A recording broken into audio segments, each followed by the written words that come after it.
All right, here we go from the top. I don't know why I say from the top, but it seems to be the intro. Now, guys, if you've ever been at home cooking a brisket and it looked really good and you went to go wrap it but dropped it on the ground, go ahead and give us a like and hit subscribe. I did that at a comp once. We cooked an amazing brisket, but I did drop part of it on the ground. I caught part of it. Thank goodness the bottom of the pit saved most of it. But I picked up a piece to try it, and it was very gritty. Mate, we've dropped Needless to say, we didn't score very well at that comp. So I'm here with Matt Flanagan, none other than Matt Flanagan. Mile marker 66. You see I'm repping the lid today. Looking real very nice. Good. And I'm just sitting at the beach. You know, I thought during COVID-19 I'd head off to the Cooks and just chill there. But look, Matt, it's a special day today, not just because I've got you on. And this is, for those guys who are following us, this is episode 3. We had Adam Roberts last time, and then before that, Brendan Rasma, which we're all pretty tight group, me, you and Brendan. And that's not why we're doing it, but I'll reveal why we're doing it, because today is a special day. It's ANZAC Day today. And I was sitting at home this morning and I was sort of going, you know, how can I make this day special for myself as a moment in time? And I thought, you know, I'd really like to sit down and chew the fat with a soldier. And I've got a good buddy, Glenn Marsden, who's a soldier, and he's still in the army. And I was just sending him a message, and I really felt like sitting down and talking to him. And then I thought, oh, my good buddy Matt Flanagan was also in the army, so I thought, why not sit down and actually, I wanted to just connect with you and talk to you, but I also wanted to, you know, obviously barbecue's inevitably going to come up. For sure, I thought, hey, why not hit record, right? Why not hit record on it? Yeah. So welcome to the show. So look, there's a couple of rules. It's pretty fast and loose, meaning, you know, it's not scripted, it's not edited. And just saying that, I've just seen my laptop's going flat, so I just got to duck off screen for a second. I had it plugged in, but I didn't hit the power switch on. So it's pretty fast and loose. We, you know, it's unedited, unscripted, and we can just, you know, we don't really have a plan per se, as you know by now. Yep. And so I guess I want to start with ANZAC Day, and we can move into the barbecuing, but I really wanted to just talk about ANZAC Day. Obviously, most Kiwis understand the significance of ANZAC Day, and for those Americans and foreigners watching, ANZAC Day is our memorial day for our soldiers who fought. I believe it was started primarily for World War I, but obviously World War II as well, and then all soldiers. And so I guess maybe I'd like you to just tell me a little bit about your background as a soldier, approximately when you started and all that kind of thing, and then we can maybe digress into the importance of ANZAC Day to soldiers. Yeah, for sure. So, yeah, I was in the army for about 8 years, and actually my wife Heather as well was in the army as well. So that's actually where we met. But yeah, I joined the army in 2001, which doesn't seem that long ago. But then when I actually start counting back the years, it's quite a long time ago. And then I left sort of at the end of 2008. So yeah, it was close to an 8-year stint with the army. How old were you when you joined? Oh, see, I was 21 when I joined, which seems young now, but actually it was quite old. Like in my section, in my basic training, I think there might have been one guy older than me. He was 25, and we used to give him a hard time for being old. Most of those guys were like, yeah, that's what we used to call him. That was actually his nickname. So, man, like most of those guys were like 18 or 19 or whatever. So I was 21 when I joined, which was a little bit older. I'd spent a couple of years working out of school before I joined. A lot of those guys just came straight from school. Now, I guess, what do they call it, an intake or a cycle? What do they call a group that comes in together? Yep, yeah, an intake. So there's a basic your training. Intake, how many guys were in your intake? So we had 4 platoons split into 2 companies, and each platoon would have been roughly about 30 people. So what do you bet? So 30 in a platoon, and then you have, what'd you say, 4 companies within a platoon? So we had 30 in the platoon, and we had 4 platoons. So, and how many people in a company? Well, there you would have 2 platoons, so there's about 60 people. So in terms of traditional company, it was a bit smaller. But Okay, I'm confused. Is a company bigger or a platoon? a company's bigger. A company is made up of platoons. Okay, so your platoon is like your class, if you like. Yep. And then within that platoon, it's broken down into sections. So we had 3 sections, and those 3 sections make up a platoon, and a number of platoons make up a company. Oh, there's a lot of jargon, obviously, in anything army and military related, but there's also a lot of jargon in barbecue. So, for sure. So, what was one of the, like, what made you want to go that way? You'd obviously you'd left school, you'd done something else in between, and then you get the bright idea that I'm going to join the army. Honestly, man, like joining the army was kind of something I always wanted to do. I remember even when I was younger, like I always had an interest in it. Reading books about military stuff, and I don't know, it was just always an interest for me. I spent a couple of years out of school just sort of doing odd jobs, and I probably didn't have a great deal of direction. And I thought, that was probably one way to get it. So, yeah, just went. No one does have a lot of good direction, I think, at that age. No, probably not. But yeah, no, it was something I just always had an interest in, and so I did it. So looking back, do you think you always would have joined at some point anyway? I think so. Yeah, I honestly don't think that I hadn't planned to spend 8 years in the military. Even after I joined and I was there, it was never my intention to stay for that long, but it's just the way it panned out. But yeah, I think at some point I always would have ended up there. And where did you get, like, where were you based when you started? Like, is it? So like basic training and my core training was all done in Waiouru. So I probably spent like the first six odd months, I think, of the army in Waiouru, and then from there the unit that I was posted to was in Linton, which is just outside of Palmerston North there, and that's where I was posted. And you're just not just, I don't want to try and make it sound simple, but were you just a infantryman? No, I was in the Royal New Zealand Corps Signals, so communications was our primary role. So like radios, satellite communication. Well, when I joined, the satellite communication wasn't quite a thing then, but yeah, radios, and we were running sort of like field telephones and things like that. As sort of by the time I left, it was all sort of satellite and go to the sort of fibre optic field networks and things like that. But pretty much. So our job was to support other units like the infantry with their sort of communication between their units. Now, a little bit in the army, obviously, and I think most people probably know this, and you can confirm if my understanding is correct, but everybody in the army goes through that basic training, learns how to do PT and iron a shirt and fire a gun, right? Oh yeah, for sure. So I guess with the exception of medics and your padres, everyone's a soldier first. So even though you go through and do your individual training specific to what you're doing, the initial training you do is basic training. And, at the end of the day, I guess soldiering is your primary role. So, if that's what you have to do, that's what you have to do. And did you choose communications, or did they say that your personality is best suited to communications, that kind of thing? Actually, when I first joined, I wanted to get into armoured vehicles. So I sort of wanted to go down the road of, tanks and things like that. Normally when they recruit, they have certain units or certain jobs that they're pushing for that they need to fill. And that was one of them at the time. So the recruiter just did a great job selling it to me. And that's basically how I ended up. So no, communications wasn't my first choice when I went in.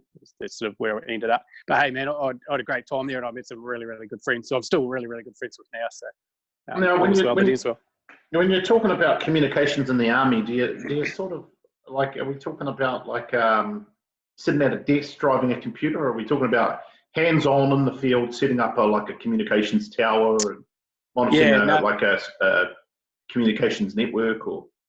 Oh, there's definitely an element of both, but operationally, it's out in the field. So we would get detached from our unit and attached to another unit. So, when we deployed operationally, we would be attached to an infantry section or something like that, and we would be their communication sort of point of contact, I guess. And have you been deployed into a theatre? I did 4 trips overseas. I've done 2 operational trips where one was Afghanistan. We spent 6 months there. and also the Solomon Islands, did a stint over there. And another trip was just a humanitarian, well, not just, but it was a humanitarian aid trip. It's going back a few years, but if you remember that big tsunami, I think around 04, 05, around Indonesia. Yeah, Aceh tsunami. Yeah. So we went and did some humanitarian aid after that. And yeah, but the two main operational trips I did were Afghanistan and the Solomon Islands. Now, Afghanistan, talk to me about that. That's out actually like you're in a real war zone, right? I mean, obviously it's people shooting each other and you're in an actual combat theatre. Yeah, that was definitely the biggest trip for us and the most interesting sort of place we went to, where the Kiwi base is really quite a provincial province. So it's real. It's almost like going back in time, you know, like, man, they've got the houses are sort of made out of mud and straw. It's quite funny. And then you see like a satellite dish on their roof for watching their satellite TV. It's really quite a weird dynamic. But yeah, no, that was a real interesting experience. Yeah. I don't know. A lot of people don't know that I lived in China for 4 years, and I can totally relate to what you're talking about. Like once you get out of the big cities in China and you get into the backwoods, which I did do. Man, she's like going in that time warp. You see like a brand new bike from the 80s, you know. It's just it's quite interesting. Yeah. All right, cool. So now you met your wife as a soldier. She's a soldier. Yeah. So she was on the basic training intake straight after mine. So I think I'd about 3 months under my belt when she came through, and yeah, I think when we first met, she actually, I don't think we got on very well. I don't think she liked me very much. She thought you're a dork, but you know, you get that a lot, no. Now, so you guys are probably a similar age, and I obviously want to go into your wife's age, but what drove her to get into the army? Man, I honestly think it's the complete opposite to me. I think it was she just walked past the recruiter's office, saw it there, and thought it might have been a good idea, and walked in and joined.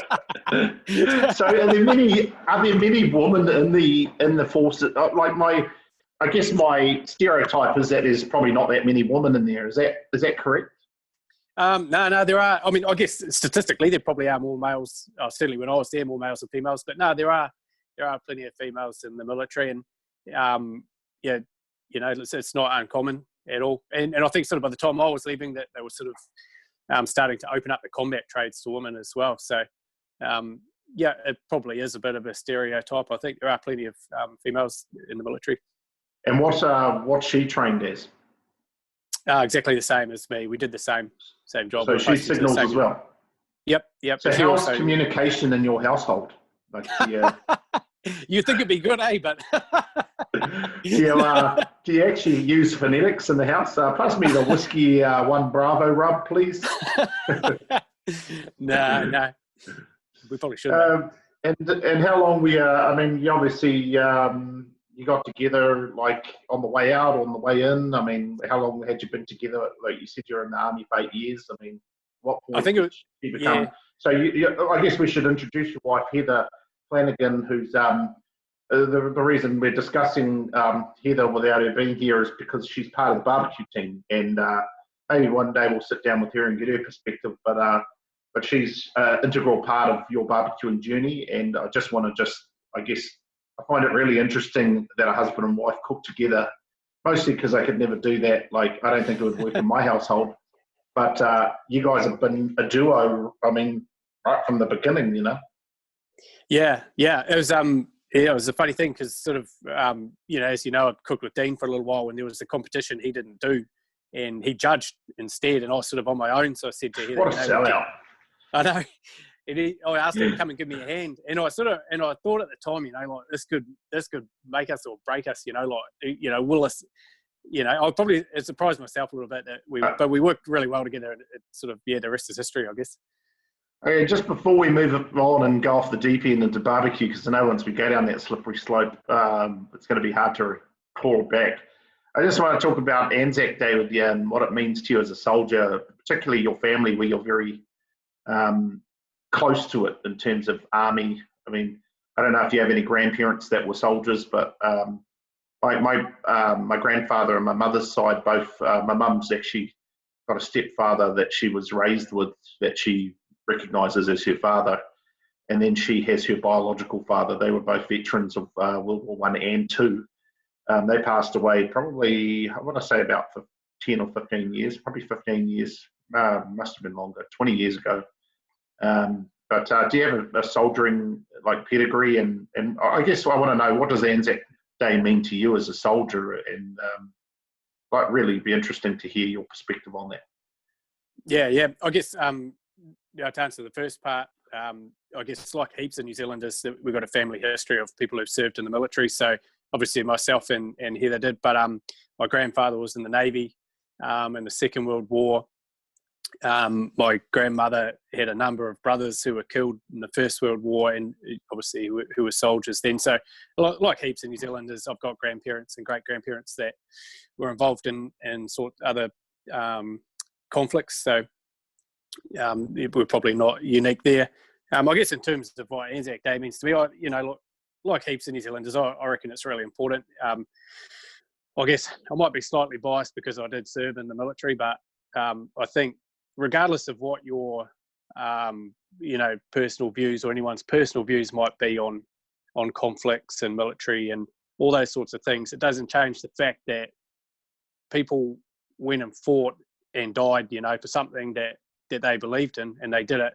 I guess, it sounds a bit cliche-ish, but fighting so that we could enjoy the lifestyle that we live now. So they still made that sacrifice, having that belief.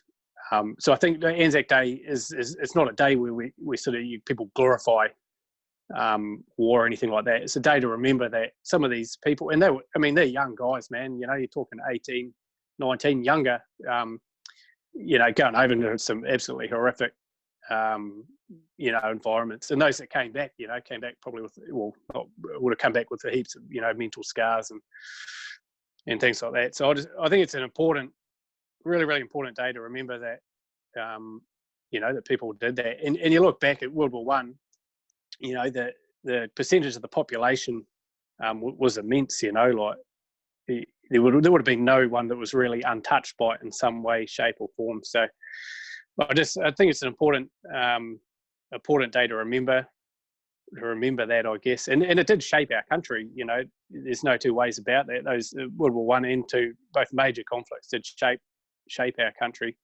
And I guess even though I wasn't involved in conflicts of that scale, every Anzac Day when I hear that last post, the national anthem, I do still, I do get a bit emotional about it. Like it definitely gets the goosebumps going.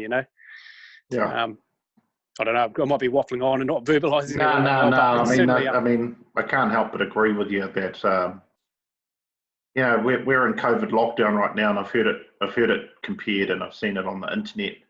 Our grandfathers fought World War One and Two. All you have to do is sit on your couch. Look, I think it's. I get what the message that they're saying, but like the sacrifice that was asked for of our grandparents and that era was, we can't even comprehend the significance of it, the impact of it. My grandfather, my mum's non-biological father's name was Ted. He went to World War One as a 16-year-old. I mean, you can't even imagine. And he was infantry. He saw combat. He had, he was in the thick of it, and it wasn't legal at the time for him to go. So he did the old, I lied about my age, and that at that time I guess they took anyone. And there was a huge sense of duty as a population, particularly in the male population, to go and serve your country and fight, the enemy, the evil across the world. And so he went and did that. And I just, I've thought about that a few times. And, I've got a 10-year-old son, and obviously I've been 16, and just, you can't comprehend it. It's just, it's an amazing, extraordinary time in history, but also the impact that it had. And then he turned around and went back to, he went back to World War II. I guess he must have been in his 20s at that point. It's just ridiculous, And as much as I think, going back to my original point, as much as I think it's important this whole COVID thing's taken seriously, the sacrifice we've been asked to make shouldn't even be compared to the type of sacrifice that our grandfather. Yeah. I feel like it detracts from the reverence that we should give anyway. It's a pretty sombering. I woke up at the dawn thing and I went out to my driveway and I was really pleased to see a lot of my neighbours out there as well. And I tried to get the live stream going from iHeartRadio, but I guess it must have been overwhelmed. But some GC up the road had he must have had a massive sound system because I could hear it echoing.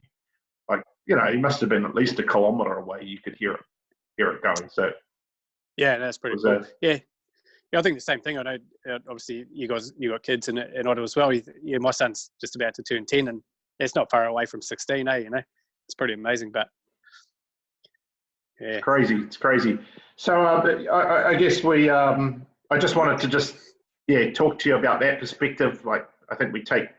I messaged Derek this morning and I said how awesome it would have been to do Smoke on the Coast today, because I know the type of people that our barbecuing community is made of, and I know the kind of atmosphere would have been really reverent and just a lot of respect and love for our ancestors. Yeah, 100% agree. Yeah. So I think it's really it would have been an awesome thing to do Smoke on the Coast, but Derek's assured me it's going ahead next year.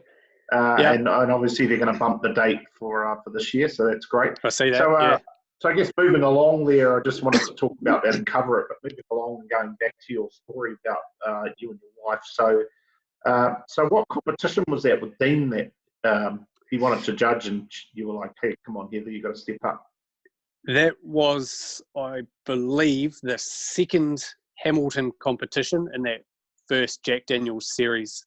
I think if you remember that we did the QMU one with the Hurricane, then we went to Hamilton, and there was a number of ones around other venues around New Zealand that. Yeah, we went back to Hamilton for the finale. Yeah, and I think some of those other ones might have been postponed. The numbers were a bit low, so we had that second Hamilton one. So I believe that's right. That's right. I think they cancelled. I think it was like Christchurch or something. I think he ended up. Yeah. I think there was supposed to be one in Christchurch and one in Dunedin, but there wasn't that much. I believe there, and we'll get Luke on and he can clarify, but I believe that the numbers were low, so it was actually cheaper to fly those teams up and just pay for them to come up than it was to have us all drag our stuff down there. Actually, I know which one it was. It was the last one. It was the final, because it was when Caleb got crowned national champion. Yeah, that's right. So where did it begin? Where did it begin for you and Dean? As a team. Sure. Well, where did it begin for you personally, barbecuing? For me personally, it goes back a bit further than that. I think it was sort of not long after I moved back to Hamilton. So that was 2010. I think shortly after that. And Heather used to watch a lot of the Food Television Network. That's sort of like her sports channel, I guess. And we used to watch a lot of sort of foodie and cooking shows. And one of the shows on there, and I know we discussed this the other day, was the Barbecue Pitmasters, where they followed a number of these competition guys around, as they competed on the circuit. So, I mean, they're pretty, I guess, what you call household names now in the barbecue world. But at the time, sort of, you had this Tuppy Stone and Lauren Mixon and Mo Cason and Harry Sue and a number of others. And I guess that first kind of piqued my interest. I thought it was really cool. Had you done a lot of solid fuel cooking at that point, or were you just like a gasser guy like everyone else? I was a gas guy, yeah. But what I did do is I went to the local barbecue wholesalers, a number of them, and said, "Hey, what charcoal barbecues have you got?" And they laughed at you. Yeah, they sold nothing. So I went and got an old 44-gallon drum, and I made a barbecue out of it. Not like a vertical smoker like drums these days. I cut it in half. And I bought some hinges, opened it up. I had some old fluorescent light fittings that I pulled the inside out of, and I had them mounted on the inside to put my grates on. And nice. I had no idea what I was doing. I was just throwing charcoal in there. This thing was huge. Yeah. And I put three chickens in the middle, and so I had that for a little while. And then I think we moved house, and I took it with us. And Heather said, "Oh, that thing's that's ugly. That rust bucket. Yeah, chuck it out." So I ended up getting rid of it, but Now, approximately what year would this have been, do you think? It was about 2012 I made that, and I must have been, I think it was when we moved, it was 2013. So it would have been around 2013 or 2014. I sort of got rid of it, and I was still doing heaps of cooking on the gasser and that. But then it jumped forward a couple of years. I was in the smoko room one day. Before you move forward, I just want to go back and touch on pitmasters, because I talked to you the other day, nothing to do with this interview, but we're just talking about, I don't know how it came up, but I was thinking about this, and if you remember the original Pitmaster show, and for those of you out at home, I think it's actually called Barbecue Pitmasters, the TV show, if you want to search it up. And for those guys at home who are watching the video, if you were inspired by the show Barbecue Pitmasters, if that's what got you into barbecuing, go ahead and write that in the comments, because I'd be interested to see the impact. Because my suspicion is that TV show has inspired a whole generation of barbecuers, right? I think so, man. I reckon you'll find this heaps, eh? It was a great show. And if you recall season 1, and we talked about this the other day, but for those at home, season 1, they kind of followed the comp teams around the US, and I don't even remember what comps, because it was so foreign to me when I watched it. Maybe I should revisit it. No, they had Moran, they had Leanne, and they had Diva Q maybe might have been in there. Was she in there? No, I don't think so. I think it was Myron, Tuffy, Johnny Triggs, and it was Leanne, and it was Harry Sue, and one other guy from like LA that couldn't barbecue with a damn. I can't remember his name. But they basically went around the US and they competed, and the show basically followed that journey, right? And it was, and I guess, and then the show evolved into like a live cooking show where they filmed, three pitmaster teams cooking like mystery proteins or whatever. But I really liked season 1. Yeah, and that's what really drew me into competition barbecue. And then season 2, I think it's a bit of like season 2 and onward was a bit of fun, but it didn't really do the same for me in terms of like the lifestyle of watching these guys compete was just. Just see them get up in the middle of the night, light these pits, and it was pretty amazing. But and one episode they battling the weather, and like someone's trash cans all get blown over, and like we've experienced that ourselves. It's like fly by the seat of your pants kind of thing. So I'm interested in the comments if you guys want to let us know whether, 1, you're inspired by Pitmasters as a TV show, and 2, did you like the shoot down version where they did live judging and all that, or did you like the actual season 1 where they followed the Pitmasters around the comp? So get in the comments and let us know. But so you watched Pitmasters, it gave you a bit of inspiration, you cut this drum up or whatever, and then you were just saying, what, your missus made you get rid of the rust bucket? Yeah, pretty much. I think a little bit later on, I can't remember whether it was before or after the first meat stock. I think it might have been before. On one day, you could buy these little kettles for like $30 or whatever. It's just a little thing, and I bought that. And then I heard someone. Did you compete in the first meat stock? No, I didn't. And it was just by pure chance that I actually even heard about it. And I heard a guy in the smoker room talking about it, saying meat stock, and I was like, yeah, what's that? And he's like, it's this meat event. I didn't even know there was a competition. Honestly, at that point, I had no idea that there were even other people that were interested in it. And it was really lucky I heard that conversation, because I think if I hadn't been to that, if I didn't go just as a punter to that first meat stock, like everything from there forward would have just been so different, because it was a chance. We went up there, Heather and I went up. We had a great time. We walked around. We went and looked at the competition teams, and there's, looking back, there was teams there that I didn't know at the time that now obviously I'll be good mates with. But I obviously didn't know any of those guys. But it was just a chance meeting as we were walking out of meat stock that I ran into an old friend of mine walking in, Jared Bajent. So if you're watching this, shout out to Jared. He was walking in. Love Jared. Yeah.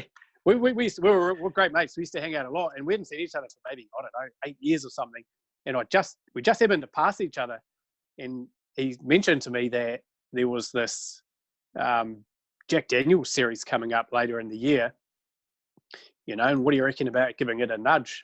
Now this was at meat stock. This was at 27 meat stock, just a Because chance meeting. I didn't even know nothing about the Jack. You know, I'm so well, it's because I wasn't on social media. I had no idea about the Jack Daniel's series. I thought they started that after meat stock. But talking to Luke, they were going to run it, and then meat stock showed up. So they're like, well, let's wait till after meat stock and use it to get some momentum off it. Yeah, definitely knew about it. Yeah, and so it was from that's basically how our team formed. We got together, and then he introduced me to a childhood friend of his, who is Dean. That those who know Mile Marker 66 will know Dean in the New Zealand scene. But and that's how Dean and I met. And for those who are wondering where the name Mile Marker 66 comes from, well, I was going to ask that. And the guys, I got the cap on today, just ripping the brand there. Now I know you got some sweet merch on your website, so. And we'll do all that later, but get on there and get yourself some merch, support the Mile Marker team. Yeah, has the brand been updated now, I think? Yes, it has. I think what they call this is the classic, the retro Mile Marker. Yeah, that's the throwback hat. But we've got some new stuff coming out, courtesy of our good mates at Creative Alliance. But so anyway, Dean, so shout out to Dean as well if he's watching. But at the time, both Jared and Dean, where they lived in Auckland, wasn't too far from each other. And I was obviously living in Hamilton. And we were humming and hawing about our name. And so we thought, what's the distance between us? And I think, I can't remember what it was in kilometres. No, sorry, I'll tell a lie. So there's 66 kilometres is the halfway point between my house and their house. Right. We thought it sounded a bit silly to call it mile kilometre 66. Or kilometre marker 66, yeah. Yeah, sorry, kilometre marker 66. And we also thought it sounded silly calling it mile 34.2. Look, I want to just confirm that both of those names would have been silly. So we thought, well, it's 66 kilometres, but we'll call it mile as an homage to America, the spiritual home of competition. Yeah, look, I think it's great. So that's where the name came from. Hey, look, I mean, I think there's a story behind every name. I've been in a couple of teams now, so maybe sometime I'll tell you about where we got the more better from. So what was your first comp? Was it the Cumu one, or was Hamilton the first one? Or No, Cumu was our first competition. So and anyone who competed there will definitely remember that competition, because I remember driving in, setting up, and looking across and seeing this huge black cloud roll in, and then there was basically a typhoon for the whole weekend. I don't remember you guys up there. What I mean is I don't remember. I only remember I remember Rum and Q, because they're directly opposite us, and I remember it's where I first. Well, no, the slow joint were next to them. That's about all I can remember, to be honest. We were sort of down the other end, so in the mud. We were on the tarmac, but we were next to the mud. But certainly my memories of that competition are Matt Melville and Noel dropping droplets of Carolina Reaper hot sauce on people's tongues. I remember, obviously, that was the first time I met Caleb, and he did really well at that competition. Who else is Fat and Drunk? They did pretty well too. Dazza was there somewhere in the middle. Yep. He would have been near you, because he was the first person in the mud, I think. We were close to Dazza, and we were next to Meat Smoke Heat, and that was quite cool, because you talk about forming relationships with your neighbours and that, and they were our first neighbour, and we've been pretty good mates with them ever since. And I had this Oklahoma Joe, and I was cooking on some wood that probably was not quite dry. Now, which Oklahoma Joe model did you start on? Just the standard one, not the reverse flow, just the regular. What do they call them? Is it? It's not Longhorn, or I don't know. Not the Longhorn, the smaller one. Smaller one, yeah, the common one. Yeah. And I blew plumes of white smoke into their site for the whole weekend. So if you're watching Derek and Forbes, I do apologise, but I had no idea what I was doing. Looking back, I think probably Daz is the only one who knew what he was doing up there. Like, Daz has been a barbecue for a long time, but I mean, Rum and Q come first to that, and our team at the Tailocta Pit Pro, we come second, but we don't know what we're doing. I mean, we're just having a good go at it. Well, I remember Trevor also was there, because that was the first time we were at Trevor, and he actually came across and showed us how to cut a money muscle out. which was pretty cool. So yeah, that's the first time I met Trevor, and anyone who Trevor's always more than willing to give you a hand when you need it. So that was our experience. The first time we met him, and we guess we're pretty good mates with him as well since then. Yeah, I'm not even sure where I met Trev. I must have, because I don't remember meeting him at Meatstock Auckland. I must have met him, I don't know, maybe Melbourne or Sydney or something. But yeah, I mean, Trev, I think he's helped a lot of us. I mean, I remember the first time I injected was with Trev because I borrowed his injection stuff and like the needles and all that. And so, I mean, this is all very foreign. And I think he's given us all just a, and I don't think, and we'll get him on, but Trev, I don't think, we were trying to do the best we could with what we knew. But by today's standards, I mean, it's so much more advanced. Like you laugh back at those days when you're injecting apple juice into pork. And, and that was a huge learning curve. It's going to do a lot, Yeah. So. Oh, those first few competitions were just, I mean, the learning curve was steeper. I guess with the exception of a few teams who had done the meat stock, and I think maybe Dazza or something had done one other a bit earlier. But for a lot of teams, that was their first competition. We didn't really know what we were doing. Well, it seems like a lot of guys went to meat stock and then they just went to Saba Sus. And then when they left meat stock, they were like, yeah, we want to have a go at this, which seems to be what you're saying. Yeah. And I think, I still think the same, stands true today. Like if you're going along and checking that stuff out and you want to give it a nudge, give it a nudge. The worst thing that's going to happen is you're going to meet some new mates and, I don't know, have a good time at a competition, Yeah, I think there's a couple considerations. I definitely agree with the statement you just made, but I think a couple of things, like the standard right now is very high, and we've all sort of grown up as barbecuers. What I mean by that is we've got sponsors and we've got, you've got a trailer. I mean, we'll get into that shortly, but it can be quite daunting thinking I don't have all that stuff. Whereas in the early days, everybody just had crap barbecues and crap gear, and Yeah, that's true. But I mean, like I look at the teams that have sort of come along and are now sort of staples of the competition circuit who may not have started right at the start, but they came in, I guess, with that same sort of thing, and some of those teams are going gangbusters, And I think you're right. There might be that sort of intimidation, or maybe not intimidation is too strong a word, but yeah, there's that sort of that wall that prevents people saying, I don't have a brand and all that. But I guess why I bring it up is because I'm trying to plead with people that, look, we all started in the same place. Absolutely. I remember borrowing this and borrowing that, and we all started with no brand, no name, no nothing. We're just cooking with whoever. And as we've enjoyed it more, we've put more resource into our sport. Don't feel like you've got to have like some big barbecue trailer set up or whatever. I mean, Brendan, in his interview, talked about how he's gone full circle. He's gone, from the $5,000 octo pit down to the $200 drum or whatever. Like he's actually gone backwards in terms of what he's doing. So don't feel like just because you're at home and you don't have like the flash barbecue that I can't possibly cook well on it. It's not about that at all. 100%, absolutely. Yeah, you don't need all. Yeah, you're right, 100%. Now, so you went on the Oklahoma Joe and you were cooking at. So how did you do in those first comps? Like I don't want to look it up and I don't remember. I think from memory, and someone will be able to correct me if I'm wrong here, but I think in that first QME there might have been 21, 22 teams, and I think we came in around 10th from memory. So we're pretty good.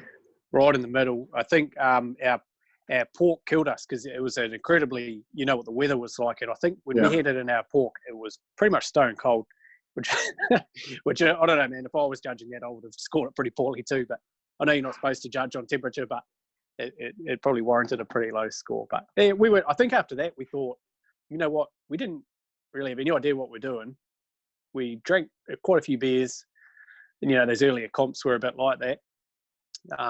Although some of them still are actually, but we thought, man, if we actually apply ourselves, we could potentially do okay. So we're still trying to apply ourselves and do okay, but yeah. So obviously, teams I think there's a variety of reasons teams compete. Like for me, I've always just been like interested in testing myself against other cooks. You know, it's really and challenging myself in terms of the technical difficulty of it. That's really why I do it. I don't not so much like I love the boys and everything, but I guess I would go to comps of like it's not so much social to me. Like that's the second tier. It's more the actual testing myself against other cooks. But and people go to just have a weekend with their mates and like get off kid duty and that kind of thing. So where would you say that mile marker at that early stage? You guys look more interested in testing yourself, like your ability to cook. I'd say we probably sat somewhere sort of in the middle. Like there was definitely a part of us that just wanted to have a good time, and then there was probably that part too. Anyone who knows Dean knows that he puts a lot of thought and he does a lot of research into what he does. He's not a sort of fly by the seat of your pants kind of guy. So he probably stabilised us a little bit, and that sort of, hey, we need to think a little bit about what we're doing here. Plan a bit. It's hard to believe that anyone would have to give you a talk about planning. Mate, I'll tell you what, well, at that first competition, like I said, we didn't know. Like there was three of us and we all turned up, all with our own gear, when really only one of us could have turned up with all that gear and we would have been fine. But, Dean were probably at that competition was the only one that took any time to say, hey, maybe we should think about what we're doing here. So, yeah, I think your gun's blazing and you don't really know what to expect. And like I remember in the early days, particularly like that Kimu, I mean, we took heaps of gear, and I remember taking like 20 rubs or something because we didn't. I mean, I think for the first year we didn't really even have a recipe. We just sort of decided on the day, and that's part of why we got marginal results, because we didn't actually develop a profile. We just kind of went in there and said, well, try this. What do you think? I mean, I think even till this date, I've only ever done a practice cook, I think twice outside of a comp. Obviously being in the commercial game, cooking all the time. So the last thing I want to do in my spare time is cook barbecue. But more better as a team, we have practiced, I think, twice. But with the boys, Jim and Sefton, I don't think we practiced at all ever together.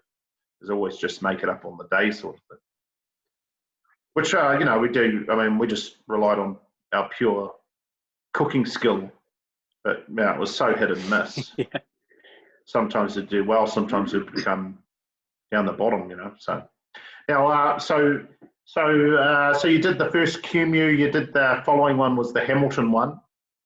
Yeah. I don't even know. I seem to recall you on the sort of the McDonald's side of the arena at Claudelands there, the same side as us. Is that right, or it doesn't matter? I suppose I'm trying to work out when we first met.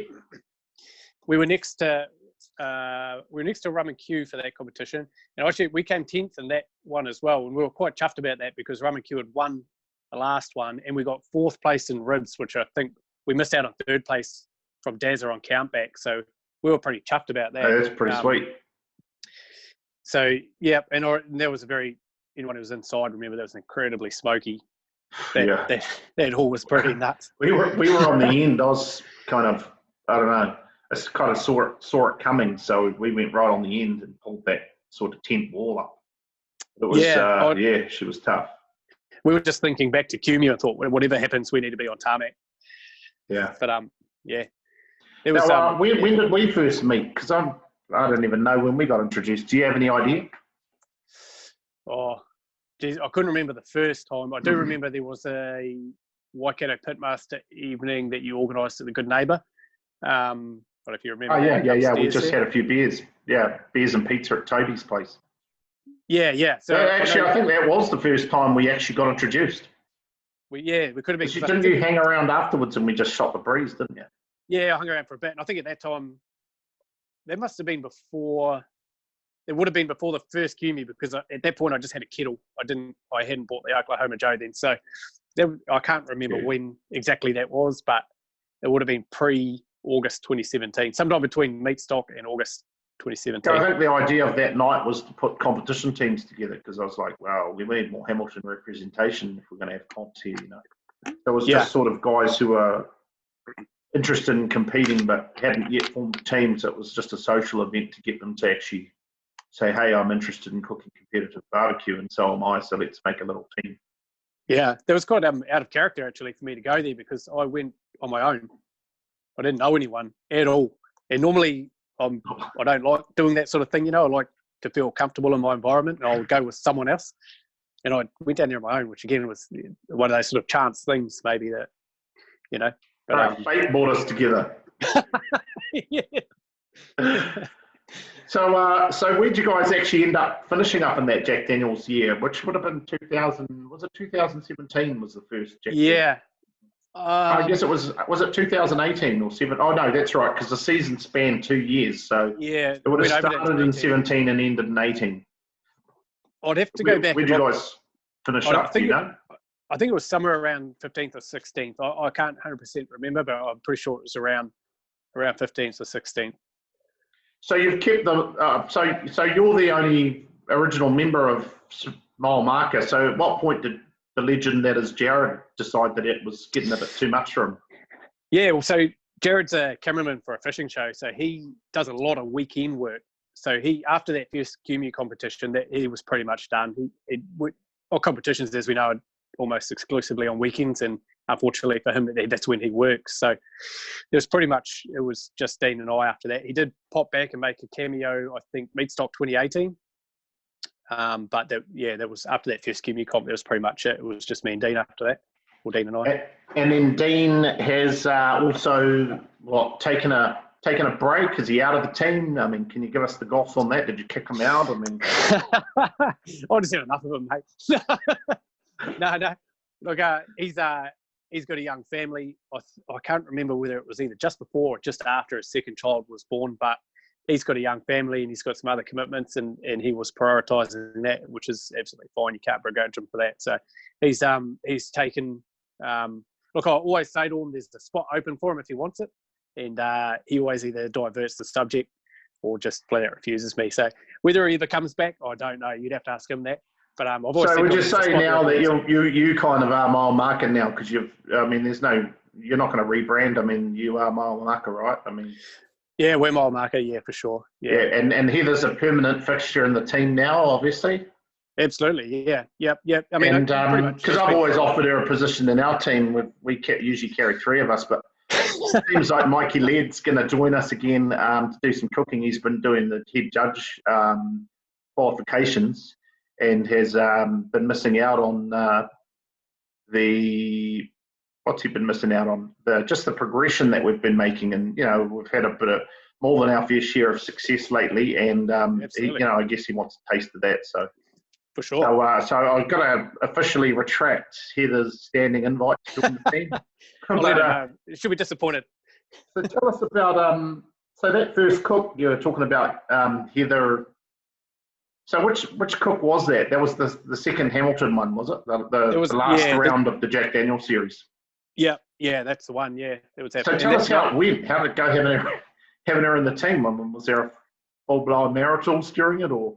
No, it was pretty good. I mean, I think that was actually the first competition I cooked on the Octopit, and I think, I guess I was quite fortunate that Heather obviously knows me well enough to know. What we call the signals. Yeah, she knows the signals. If I'm getting a bit frustrated with something, she knows, hey, just let him go and go through his process, and then we'll sort it out later. So she's obviously very, very patient with me, which obviously she has to be married to me. But it went pretty well. And I think for that competition, and probably for a few after, she took a bit of a back seat and sort of let me sort of run and take control of everyone, despite my sort of saying to her that, I want you to take more of an active role. I do find it hard. I mean, I find it hard to give control away of things like that. If I do something bad, I can blame myself. I can live with that, but I don't want to have to blame other people. Like, I think as time has progressed, she's gotten more involved, which is really good. Like, sort of starting to take on, her own sort of protein and getting way more involved, which is really cool. And I've asked her to do that for a while, but she's always felt like she wanted to take a bit of a back seat. But she's absolutely 100%, part of the team. So I've always run it through my head a few times. I've even almost invited my wife to come cook with us a couple of times, but then I've come to my senses and said, no, I don't want to. I don't want to ruin a good thing. She has come to a few comps and she's very supportive, obviously, of my involvement. But she'll come along and she loves to eat the spoils of war and all that kind of thing. But we're two very, we're opposites attract, not birds from a feather flock together. So all of my deficiencies, which are many, she's very good at. So I've always watched you guys and Matt and Tracy, and just kind of, part of me is envious, but part of me is also like, how do they do it? It's really good to work with you at Meatstock Auckland this year on the demo stage, but we'll get into that shortly. But I've always admired you and Heather's teamwork together, so I just wanted to take the opportunity to say that. So from QMU, the last round of the Jack Daniels, Caleb gets crowned the champion of Meatstock for 2018-2017 season. And then where was the next comp that you guys did together, as a team? Did Heather cook the next one, or was it back to you and Dean? Yes. Yep. No. I think from that point on, I think Heather's been at every competition. So the next one after that, other than probably that, if there was any South Island ones, we didn't miss any. So I think the next one might have been the next Meatstock 2018. There was a bit of a break, man, and we're all desperate to go. Actually, there was one. Was there one in the middle? Was there the long room that I did with Brendan and Mike Kovich? Might have been in the middle. Yeah, that's right. Yeah, that's right. You did. Brendan got the ballot, and then and I always felt like you and Brendan got on well. And oh, mate, I mean, we're just really, I'm not sure. I remember having many long discussions about that long room comp, and I can't remember if I remember twisting Brendan's arm to cook with you. Or I think what happened was that we were planning on cooking together, me and Brendan, and maybe with you guys, I can't remember, but that was going to be me and Brendan's big opportunity to cook together. But the problem was we both got drawn. So I ended up cooking with my team, and he ended up cooking with you guys. And I actually recall you guys did really well at that comp, didn't you? Yeah. I think we got a second and a third place, and I think we got third overall. Pork and chicken, we got a call in. But there was sort of a bit of probably a game changer for us. But look, I love Brendan. I've got an incredible amount of respect for him, both as a person and a barbecuer. And I've cooked with him a couple of times, and I know that he normally cooks alone, and his preference probably is to do that. So I'm not 100% sure if he really wanted us there. But having said that, I've always told Brendan, look, man, there's so much benefit from cooking with other people. And certainly my barbecue journey, and particularly the success that we've had as a team, has been built on the back of actually cooking with other people and getting to understand. Yeah, and I think that's why unless you try other people's food, you're never going to get any better. Yeah, and I think that's why it was a bit of a game changer for us because, and you'll know this as well as I do, but when you watch Brendan operate, he's meticulous as those little 1%ers. He's as close to Tuffy Stone as you get. He's so organised, and here's his apron and the little things, the little 1%ers that you might let slide that he wouldn't, and it shows, doesn't it? Because he's incredibly consistent. So, in terms of watching someone operate, and me learning from that competition was massive for me. And it was really good. Like Mike Kovich, everyone knows Mike. He's a great dude. So the three of us had a great time. It was really good, and I think that's probably the first time I really hung out with Mike, which was quite cool. We obviously still formed a bit of a friendship from that. So. Yeah, I mean, I reckon myself, I've always thought about the ultimate barbecue team, and I mean that's as close as anyone's going to get.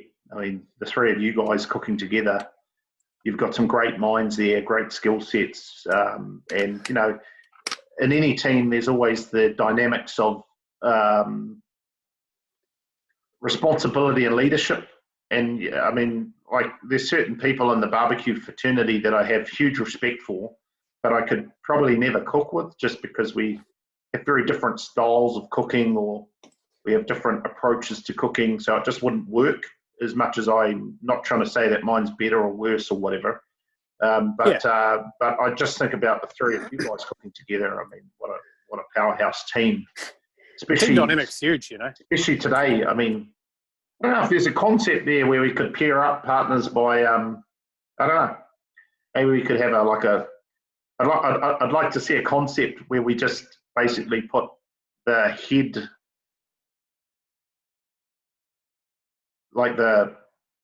like say we put a ballot together where me and Matt Melville had to cook together, or me and you, or whatever, right? I think that would be a lot of fun, but maybe just do teams of two, so that someone has to be the pass biatch out of the two, or whatever.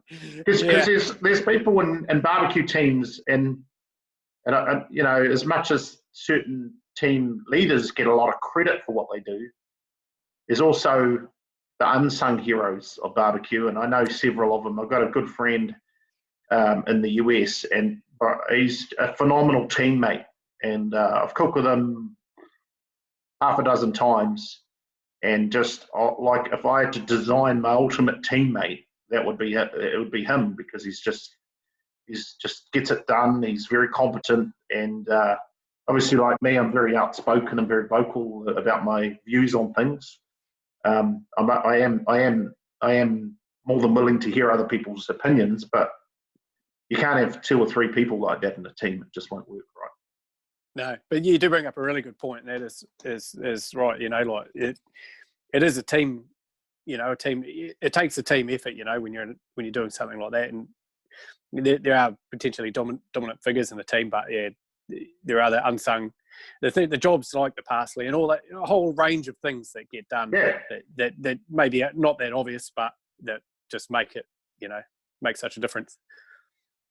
Yeah, I mean, I look at this. This is one thing that I learned at that long room comp, was maybe it wasn't that one, there was the one after that.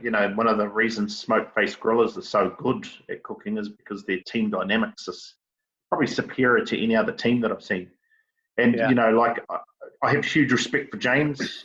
He's their parsley biatch, but it's a badge of honour. I don't think anybody builds a better box in terms of parsley presentation than James. And, he just grabs the bull by the horns, and it is my job, and I'm going to do it to the best of my ability, right? Because we can't always be, I don't know, I guess the team captain tends to take responsibility for the proteins, right?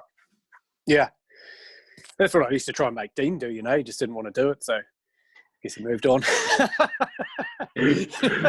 I remember Dean's a funny guy. I really like Dean because he's highly intelligent, and he's great. And he's also got a similar level of sarcasm and off the cuff wit that I can really appreciate. But I remember him at Barbecue Mania, the first Barbecue Mania that we did. He showed up late, didn't bring his hivers, refused to buy one, didn't want to borrow one. So he just stood at the gate for like 2 hours waiting to set up, just watching you guys set up, offering the occasional piece of advice. And then came and plonked his ass down and drunk beer all weekend. It was great. He does. He likes to offer some advice. Look, I'm in contact with Dean, weekly. We're still very good friends. He's great value, but yeah, you're 100% right. He's a very intelligent and witty individual. And so, in terms of, obviously Dean's taken whatever, whether he's, personally, I think you should ask for your team shirt back off him, but anyway, he's holding on to the team shirt. He wants money for it. He wants me to buy it back. Yeah. So I see you've gone through a rebrand just to make it clear that he's no longer in the team. So it's you and Heather now cooking, and have you guys cooked? Who was cooking with you at Auckland? Who's Jared? Jared, another legend of a man. He's been cooking with you recently. So tell us about the evolution of the team right now. So you got rid of Dean. You've got Heather on. You got rid of one legend named Jared. It's you and Dean, and then Heather joins in, and then it's Heather, you and Dean, and then Dean's now left, and now you cook for a little bit by just you and Heather, and then Jared seems to have joined the team, or is he just like a fill-in, or what's happening? No. He's part of the team. Actually, just let me pause this video for a sec, because I've got the sun shining right on my face, and it's making me look like I'm squinting a lot. So let me just pause, guys, and then grab your refill and go to the toilet. And we're just trying to see how long we're into it. We'll take a break, and then I'll just wind the score down so that I'm not squinting so much. All right, we're back with Matt, and he's just about to walk us through the dynamics of the current Yeah, so Current market is 216. So we probably ran, I think, Dean, after 2019 meat stock, he sort of hung it up. So Heather and I basically finished off the calendar year of 2019 on our own. And, well, that was pretty good. We obviously, we got a pretty good dynamic together, but, we sort of had a bit of a chat about it and thought maybe a third person would be really good, just having that extra sort of set of hands around the site. And also, everyone knows that competitive barbecue is not the cheapest hobby in the world. Not by any measure. Just so having that, just a little, even though there was two of us in the team, we were carrying the whole cost between this. So we thought maybe we'll have a. Well, I think it's an important point for the guys sitting at home and people who are contemplating cooking. Walk us through the average. I mean, you guys forget about where you sleep and all that, because I think do you guys normally sleep on site or? Oh, to be honest, these days normally we'll book an Airbnb or a hotel. Yeah. Yeah, and we've kind of gone the same. I don't know. I'm too old and too ugly to stay on site now. I can't handle it. Yep. It takes a week. We've certainly done it, but yeah, it does. We're a bit thin. So, how much are you spending at a comp if you added up foil, pans, charcoal? Forget about the stuff you get given if you had to buy it all. Meats and injections and food and entry.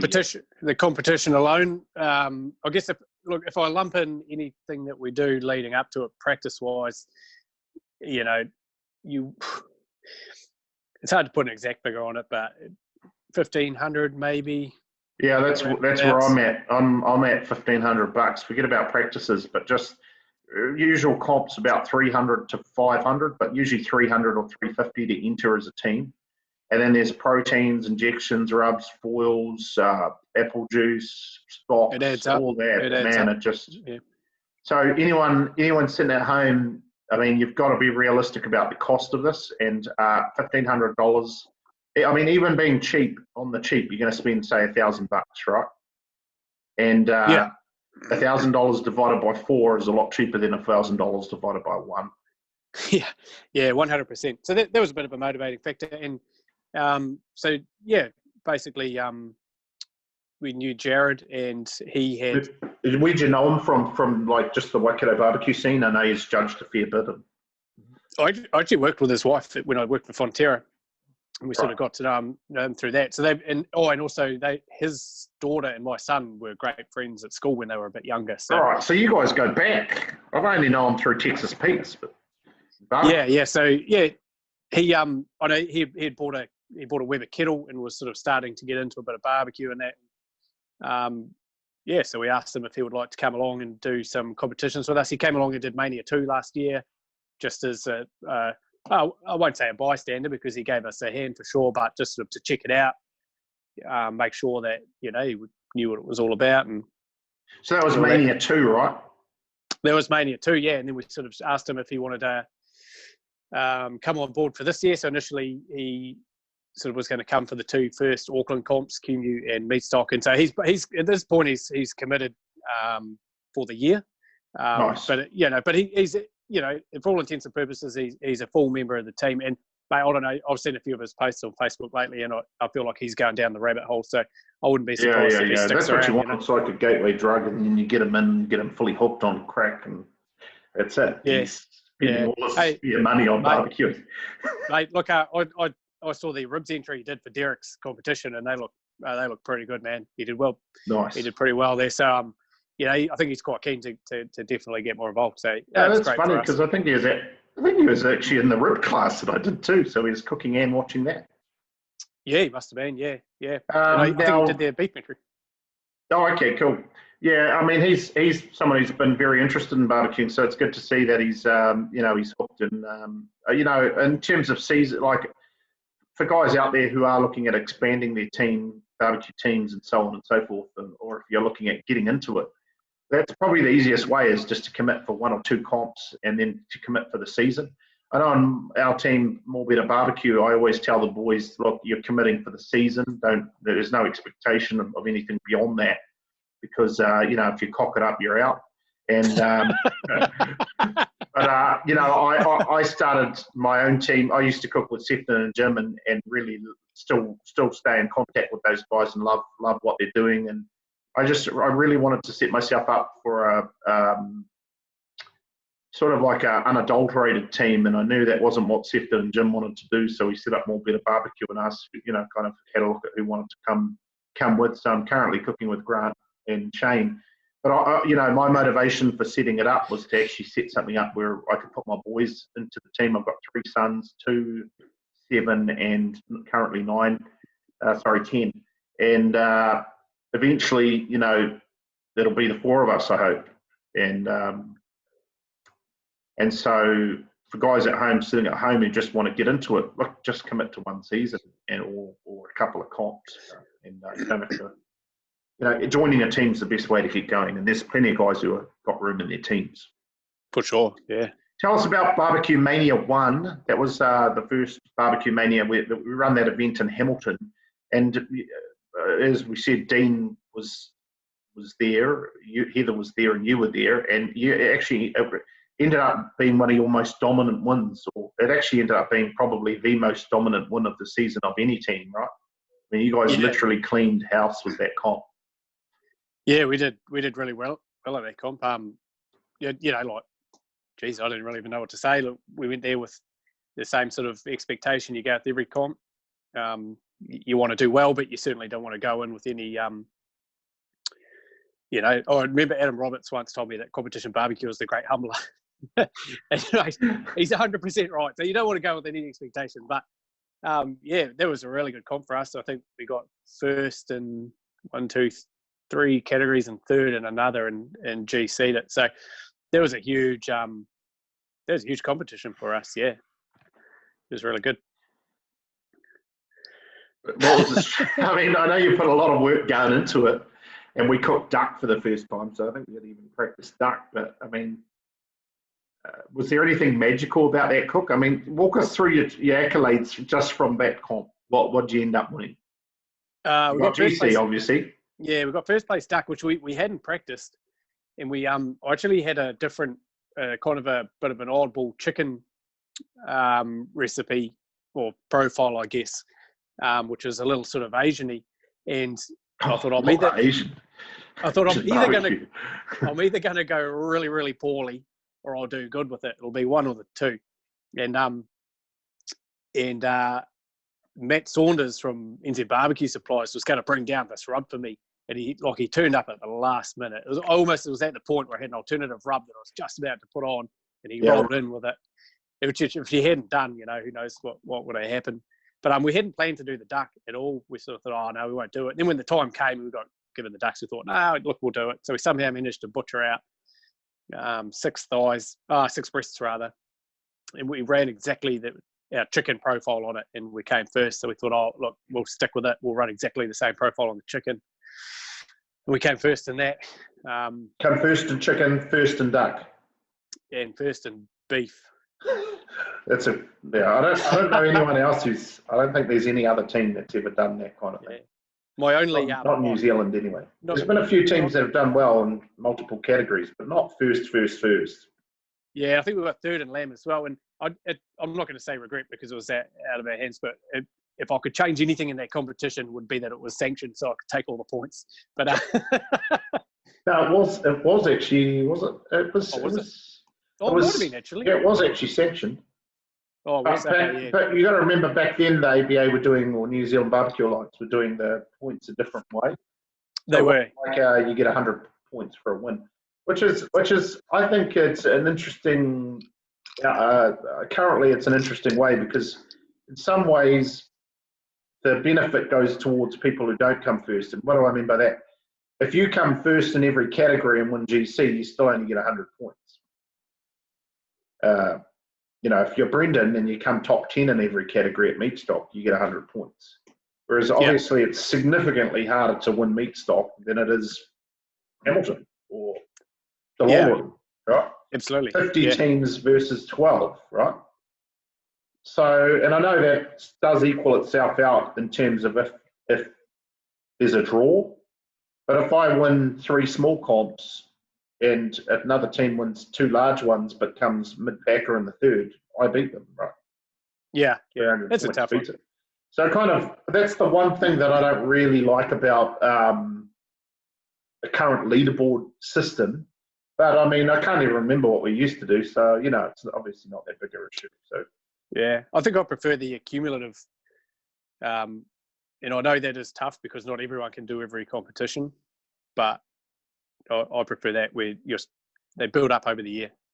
no, I think it was always only, I believe, and I could be wrong, maybe someone can let us know in the comments, but I believe it was always only your top 3 cooks, but they just counted it differently. Oh, okay. Either way, I think it's always been your best 3 of the year. Anyway, yeah, it's irrelevant. So, so you're currently cooking with Heather, yourself, and Jared. It has to be asked. I mean, does he feel like a bit of a third wheel? You'll have to ask him. Me and the missus are just going to sleep in the trailer. You can sleep out in the swag or whatever. I don't know. How does it work? Well, we only did that once. There was a Cumie. We slept in the trailer, and he did sleep in the swag. But no, that was just me making it up. I didn't realise that it actually happened. It's pretty good. It did happen one time. No, I don't think so. Jared's a pretty easy guy to get along with, and yeah, I mean, he would be able to answer that question better than I could. But I mean, does it ever get like tribal? Like you and Heather agree on something he doesn't, and like you just get outvoted? Or I mean, I guess that happens in any team. There's probably the odd little thing, but they usually get settled pretty quickly. I wouldn't say it gets tribal, but yeah, no, there's probably the odd little thing, but I don't. Yeah, certainly not. I mean, look, we're not the only. You got Matt and Tracy. They've got Ryan as well, so they're in a similar sort of situation. I guess people work it out, and it's not like too hierarchical. I guess you have a plan that you all agree on, and you get on with it. Yeah, and I think we do. We do try and plan beforehand, like as best as we can to try and avoid that. So that when we come there, we've got a solid plan in place. We sort of all know what's happening. We've got a pretty good run sheet. So there's not too many questions up in the air. There's always going to be that little bit of unknown. Something always happens. There's always something that you don't plan for. But I think the better that we can go, for us anyway, for the way that we operate and the personalities we have, that suits us to go and as prepared as we can so that we avoid those sorts of things at the competition. Well, for those who don't know Matt very well, he has become known down here in Hamilton, the spiritual home of barbecue, as the king of front loading. So just talk us through your sort of like, I mean, have you always been such a heavy front loader, or is that something you learned from Brendan, or like? No. Explain your philosophy there. I just hate leaving things to the last minute. I like to be in control, I guess. I hate leaving things to the last minute and having things that are out of my control. So the more the planning that I can do beforehand to make it more of my control, the more comfortable I feel, I guess, to put it bluntly. But yeah, I mean, there'll be other teams. I guess it's a personality thing, how people operate, and there'll be other teams that do something similar. But I think the week leading up to a competition, that whole week up, leading up to that weekend, it is prep for us, and we do spend quite a lot of time on it. Yeah, I'm a big believer that anything that you can do before you actually go to the comp is going to benefit you, but you can take it to the extreme and go too far with it, You can. I think like those. Well, I know our first competition, we didn't know that we could trim our meat beforehand, so we're sort of sitting there waiting for the cook window open to trim our meat because we didn't know. So there are things now that we might trim some of our meat during the week leading up to it and vacuum pack it and have it ready. So that's just one less thing we need to do at a competition. Oh, look, for anyone who's struggling right now as a team to get organised or whatever, one of the biggest helps you can give yourself is to do all your trimming before you show up. It's safer. You can do a better job of it. It reduces fatigue. It speeds things up. There's so many benefits to just coming with your meat trimmed before you showed up. So I think that's one of the big changes we've made in the team. We used to always do it on site because we couldn't get organised, but now we just do it down at the commercial kitchen. We all take a protein each and get into it. So that's made a big difference for us. Now, talk us through. So you're you've made your own drum, and you've thrown that out. You've bought the Oklahoma, which is that was just an regular old offset, was it? Wasn't reverse flow. No, just regular offset. And then you went, and then I guess you got an Octopit XL at that point. After that, or yeah, well, so Dean had the ProQ Stretch that we were operating with, and then when he sort of, I guess, moved on, we sort of thought, well, we're going to need a team pit, I guess, and that's really how that came about. And there's a couple of things that attracted me to that. One was that I wanted an offset. I just like the idea of cooking with a fire. To me, that's sort of the ultimate.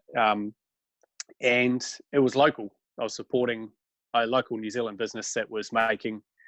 So at this point, I didn't really know you very well, but I guess I like the idea of that I was buying something local, that I wasn't bringing something in from overseas, that I was supporting a local business. So that was sort of the two things that really attracted me to that. So that's the way we went. Yeah, we bought an Octopit. You've still got the Octopit today, right? That sits out the back of the house. I've still got it, mate. There are times where I sort of thought, oh, maybe, will I sell it and buy something else? But when I really think about it, I don't think I can bring myself to do it. It's still, I think I'm going to keep it. So it still sits out there. Why is that? Well, I mean, if you don't use it, get rid of it. No, I still use it at home. Yeah. We're not using it at competitions at the moment, but. So why have you stopped using it at comps? Because, I mean, Brendan, obviously you and Brendan talk a lot, and seems like you both decided that you can't be bothered moving an Octopit anymore. Hey, I'm the same. There's probably a couple of things. Transport is definitely one of it. One factor, like loading it in and out of that trailer can be a bit of a pain. When I'm towing it, I actually notice the difference when it's there or not. Oh, she's a heavy girl, man. I think they weigh in at, I think they're about 300 kilograms. Yeah, that sounds about right. Another part of it was fuel. So, we're fortunate enough to have Kingsford support us, and they supply us with some great fuel. But I was still having to go out and buy wood to run it. So that was a consideration as well. The other thing too, you mentioned just in this paragraph before, you mentioned that you like to cook with a fire, but I mean, did you mean like stick burning when you said that? Or? Yeah. So you've gone on, your desire to cook with a stick burner has been diminished by having to cook in a stick burner, which obviously there's some upsides and downsides. Yeah. So at the time that there was, but they're like stick burners are great. I love them, but you do have to, anyone who runs one knows that they're not. There is a bit of work involved in it. You can't go wandering off. You've got to keep close to it. So that was definitely a consideration as well. And I think we found when we were cooking everything in one pit, and we're opening it and closing it a lot, and you've got things coming out and you're wrapping them, and it introduced a lot of variances that we thought we could eliminate by going to some smaller pits and cooking individual proteins. I mean, that's not to say you can't do it, because I know people like Trevor, and there are other people who can and do very well doing it. That was just. Oh yeah, us. I mean, I still can't. We're gonna have to get Trev on, because I still can't get my head around it. Trev, for those who don't know, Trev's obviously been talked about a lot. He's been very influential on the New Zealand scene, but I've had a lot to do with him because we've always looked after him in terms of cooking appliance. We actually he cooks on an Octopit over in Australia, and he cooks on. We have one here. I have one here at the workshop here that he always cooks on when he's in New Zealand, and he cooks in a backyard of 4, which is just a little. It's designed to be a 2-tray barbecue, but it's lower and upper shelf. But we have the extra trays that can go in if you're doing skinny proteins like ribs. So he cooks his entire comp cook in that in that backyard of 4. You got a call, Matt. I've lost your video. There you go. Which I can't understand how he even does that, because he also runs a stick burner. But it's been funny because I completely agree with you about where you're at, and where you're at was where I was at a year ago. Like a year ago, I was having the same. 18 months ago, I was having the same conversation. We used to have in our team, we had Jim Tom, who's like the king of running offsets. He would just stay up all night because he's a night shift worker. at the time, and he would stay up all night running the stick burner, and we cooked low and slow at the time. And man, the guy was just a legend of a man. We would get up at sort of 6 a.m. to start the day, and he'd put the proteins on, run the pit all night, and you tell him 220 or 250, and that's what it was. It was 250 the whole time, But we kind of moved into more digital cooking. I've always cooked. I was one of the early adopters of the digital technology of fan control and whatnot in terms of my commercial operation. So when the opportunity came to build that into a pit, like the Octo Pit, that's how I cook. So initially we were cooking on the stick burners with the fan units, but we've since moved on to a gravity fed offset, which doesn't even mean we don't have to put fuel in it, unless Shane forgets to put the fuel in. But I remember it going out once, I think. Yeah, but look, I mean, that we've cooked on the gravity fed offset for over a year now, and I don't think I could manage to go back to putting sticks in I mean, we use wood when we cook. It's not just all briquettes or charcoal. We actually just cook on heat beads lump. But I can't imagine going back at a comp to feeding a fire every flipping 20 minutes, half hour, whatever it is. Yeah, just one job. And I think in terms of the results, I think it's bearing out that it might not make that much difference, to be honest. Yeah. I mean, I guess it's your preference, what you like to cook on. But no, I agree. I think there were just some variances and some things we could do to make our lives a little bit easier, and that's the way we went for now. But it's a little. So what are you cooking on now? I don't even know what you're cooking on now. What are you cooking on? We're cooking on the Pro Qs at the moment. Oh, that's right. You've gone to the extreme as well. So Brendan's cooking on drums that he made himself, which power tier. But you're now cooking on the Pro Q bullet smokers, right?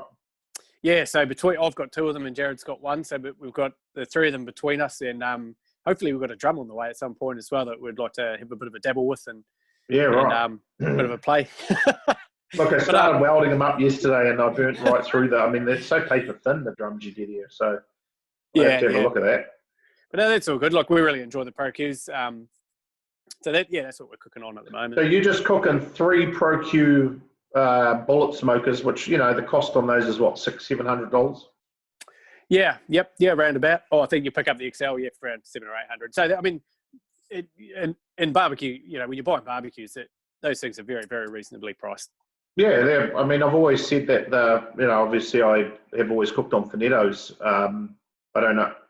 I think I actually do own a Pro Q. In fact, they're very similar to the Pro Q and the Finetto. Yeah, I think I've got a Pro Q actually. I mean, when the Finetto gate happened and they were $99, I bought a whole pallet load of them. There's I think 14 on a pallet. So I've always just cooked on the Finettos because I had so many of them. But I gave them away as Christmas presents. They were so cheap. But I think today I've still got at least 4 or 5 of them. And but they're the same concept. They're like basically a kettle barbecue with some risers built into them. And so now you cooked meat stock 2020 on the Pro Qs. So when was your first full cook on the Pro Qs?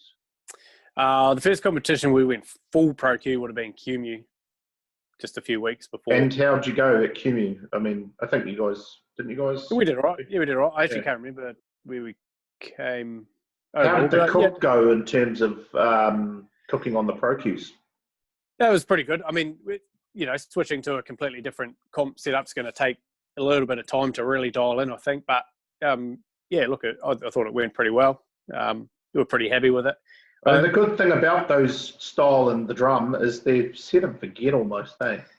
Yeah, they really are. I think we were going to sort of hit, at the moment anyway, we're going to hit a little bit of a wall. Is they're fine for a 4-protein competition. And so QMU was really good because you had, I think, the lamb, you had one of the proteins on the Saturday. Yeah. So there was only 4 proteins to cook on the Sunday. And so when you sort of start doing the 5-protein competitions, which are pretty common now, that's where probably having a 4th barbecue will benefit us. But so you're trying to subtly tell me to hurry up and get your drum made? No. I mean, look, who knows? I guess it looks like the next competition is not going to be until September. So, but that's a 4-protein comp. But no, I really enjoy cooking on the bullets, and I think, like I used to say, when people ask if I was going to buy one barbecue, what would I get? And I'd always say, just get a kettle, get a Weber kettle. It's a great start. I think my answer now is just, well, it has been for a little while now actually, is to get a bullet smoker because, bang for buck, they're really good, and you can use them for all the stuff that you use a kettle for, but you can also use them for your low and slow stuff. Like I can cook the a only brisket. downside of cooking on them as a kettle is you've got to bend over, but that's freaking, just being lazy. So. Yeah. I mean, I go camping with my family for about 10 days during the summer, and I take one barbecue, and it's the bullet smoker because it can do everything. You can boil a pot of corn on it while you're cooking a brisket. Yeah, and you can hang ribs or whatever in it. I've cooked briskets in them. They're great units. So, someone made one of the things that I do like about we're currently cooking on the Octopit, gravity-fed Octopit plus the Gateway. And one thing I do like about the Gateway is the sort of the stacks or the tubes, what I call siphons that run down the side. And the main reason I like them is because you don't have to bend over to adjust. And that's not just being lazy, but a lot of heat underneath the bullet smokers, and those little vents on the bottom can be very tricky to adjust when it's hot. And it would be an interesting concept to have that dome bottom on the bullet smoker, but then also have some siphons coming to feed the air. Yeah, I think the newer Pro Qs have the little rubber handles like the Fornettos do, but you're right. You do have to get it, bro. You got ash falling on your hands, and but you can, once you've cooked on them for a while. I don't really need to adjust them that much. I know I can light them at the start, and I don't really have to touch the vents. But I just find when I'm cooking on them, because you're moving stuff up and down, and you're putting stuff in and out, particularly if you're cooking more than one protein, then you're dropping heat and rising heat and blah, blah, blah. It's all right if I just got one brisket on it. That's fine. Just keep it at the top, keep the heat steady. But I mean, I've never cooked on more than one at a time. I'm not like you cook three at a time sort of thing. Yeah, well, that's the thing is I very rarely will cook them double stacked. I'll light the second one and cook on that and have one protein on each before I would stack them. Yeah, and that stacking thing is good for like water pans, baffles, that kind of thing. It's just it's the perfect height to have baffling and drip pans and whatnot, and on that lower tier. Yeah. And then the thing I do like about them is you can knock them right down to the little barbecue, and then can fit in the boot of a car, or you can sear your steaks, or you've got so much flexibility in those damn things. Good transport, and if you knock out that top level and you've just got the one, it seems to be a real good height for pork belly too. So does it? Got, little pro tip there. Well, you got that good, well, for your crackle anyway. You got the height where you've still got the heat source directly beneath to crackle up, but you're not too close to it where you're going to turn around and come back and you've completely turned your crackle into it. Just while we're making recommendations, because there will be some people out there who, I don't know if they've made it this far through it. I mean, we're very focused in this discussion, but let's say they turned it off by now. What I do like about the bullets, okay, so I've always used the smaller bullets, and I can't even remember. I think they're 18-inch. Does that sound right? The Pro Qs are 20, but there is a smaller one, which may be 18, yeah. Okay, so I think in the Finettos, I think they do an 18 and a 22, or maybe that's a 20. Yeah, they do a 22, yeah. Okay, so the smaller bullets are less bitter. Yes, 100%. And the reason we say it is because they can't seem to hold enough fuel or the cross section for me, because obviously on the bigger one, the basket's bigger as well. And what it means is in the basket, you've got more cross section, more available exposed charcoal to heat, meaning when you stack coal up, it doesn't generate as much heat as when you spread it out. Yeah, I think that makes sense. And so what I've found on the bigger unit, because I've got a Finetto kind enough to give me a bigger one to use at Meatstock Melbourne last year. And what I found on the bigger unit is that they just cook so much better than the smaller ones by virtue of having a larger fuel basket in terms of available fuel to be burning at once. Yeah. I've only cooked on the smaller one once, and that was with you actually in Sydney for the Kingswood that time with that small Pro Q. We had a real hard time. We couldn't get it up to temperature. That's right. We cooked our lamb, I think, on it, didn't we? Yeah, and we couldn't. It was just too small. Which is a good point actually. If you're buying a bullet, just get the bigger one. Yeah, so I guess we're concluding that the bullet smoker, and I'm only talking about the Pro Q and the Finetto at this point. I don't like the Weber one. and I'm not trying to rubbish their product, but the Weber one, it has the double stack is a single stack on a Weber, so they don't have that ability to drop down to the next level. You can put proteins lower, I believe, but they they kind of have a silly door in the side of it, which I've never much used those doors. Once you fill these things up, they get going, and you don't need to screw around with adding more fuel. No. The little door, what I have found barbecuing, I camp, is the little doors are great for hanging pot handles out the side. Oh, okay. You can't always fit them in there. So that's about the only thing I use my door for. But on the Weber one, they have one big section, so they don't have the ability to come. So I don't recommend the Weber Smoky Mountain, but the Pro Q and the Finetto having those separate rings and the largest ones that you can get. So spend the extra money or save up or whatever you got to do, and buy the biggest one, because they're more better. You get more food in them, but they also get more fuel in them, and that makes them a lot more consistent in how they cook. Would you agree? Yes, 100%. Absolutely. Yeah. So you're cooking on 3 Pro Qs. Now, I had the pleasure of cooking with you guys or hanging with you guys. Some would even say shigging you guys, which I got accused of shigging during that show yesterday. I watched the new podcast with Noel and Alex. Is it Alex? Yeah. On it. I don't know if you've seen that Meat Mafia podcast. No, I saw his post. I haven't watched it. Okay, so I watched it, and I got accused of shigging, which now I guess they're saying that they have something for me to offer. Like last time I checked, we were beating Rum and Q, so I'm not quite sure what I have to gain by shigging off them. Though I will admit, in the lamb category, Rum and Q have always been consistent performers, and I have told Matt this privately, that I got the chance to try their ribs, because we cook ribs as part of our lamb box as well. And their ribs, they go for a hot and fast texture on theirs. We go for a long and slow. And we're not going to be changing our profile. So in some sense, the shigging's worthless. But I got to try their little rib ones, and they've posted them heaps of times on social media. They were unreal. They were really good. So that was something that I got to try. But anyway, that was a bit of a digression. And guys, I really enjoyed watching the name's on the tip of my tongue. It's like BB something, Barbecue Bank or Barbecue something. I really enjoyed listening to it, and it's like a fun little podcast. It's really fun. Noel's a great contributor. Barbecue. Bird Beginnings have always been like a fun team to be around, and I've always enjoyed Bird Beginnings, and Rum and Q obviously been there right from the beginning. So guys, go on there, and maybe I'll link it up somewhere somehow. I don't know how to do that, but go give it a listen. But anyway, we did the show at Meatstock, which basically I've always been involved with Meatstock from a presentation point of view, and me and Jay had talked about. Jay had this concept of Pitmasters Live, Of course, you can't use the name, so they call it Pit Boss Live, which has always offended me, because a pit boss works in a casino, not in a barbecue pit yard. But anyway, he calls it Pit Boss Live, and basically the concept is that the audience get to watch barbecue competitors compete live. And we did it last year, 2019. We did it. I both emceed it and cooked it, which was just biting off more than you can chew. It ended up being a nightmare.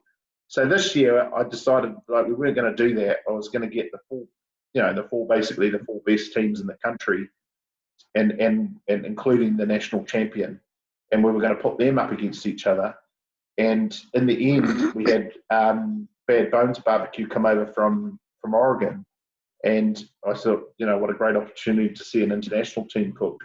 And so it was you guys, Barbecue War, which they're the national champs from last year with Wayne and John, and their cohort, and then Rum and Q have always been great competitors, and husband-wife combo I thought would be really interesting. And then obviously you and Heather and Jared cooked that one.